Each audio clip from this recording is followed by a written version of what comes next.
there, my name is Bridget Mackay. I am an estate planning attorney in Petaluma, California, and I also practice in elder law. And today I want to talk to you about a bad estate plan. It's called joint tenancy.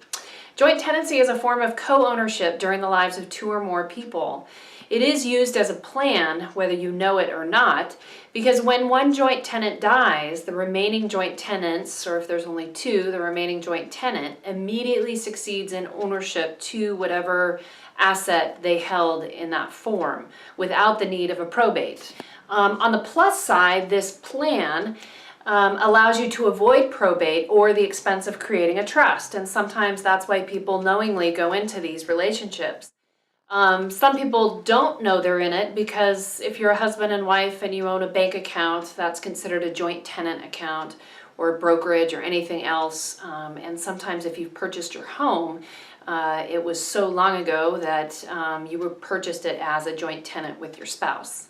But anyway, what are the risks of having this as your plan for disability or death? Well, in the case of real property, you can expose it to creditors. One of the most common examples I see is a mom who is a widow or single and is worried and wants to make sure that a child inherits their house. Puts their child on the deed to their property. If the child goes bankrupt, gets in an accident, or is sued, then half of her home is exposed to those creditors from the bankruptcy or the accident. In the case of bank accounts, sometimes children are also added for convenience to create a joint tenancy. And it could be added even to a married couple who are aging, who think, oh, I want my children to get to the money soon if something happens to us or one of us. And you run into the danger in the case of bank accounts or brokerage accounts of unauthorized withdrawals from the child, or at death, title will vest in that remaining child who's on the joint tenant bank account with you, which may be contrary to how you wanted the estate to be divided amongst maybe other children. So it's often best to avoid joint tenancy and form a living trust to avoid probate.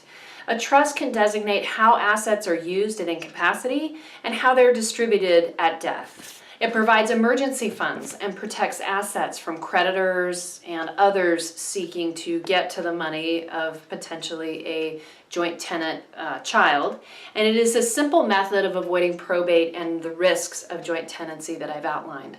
So consult a qualified estate planning attorney before you decide to transfer assets into joint tenancy or take on a child on one of your accounts or your house.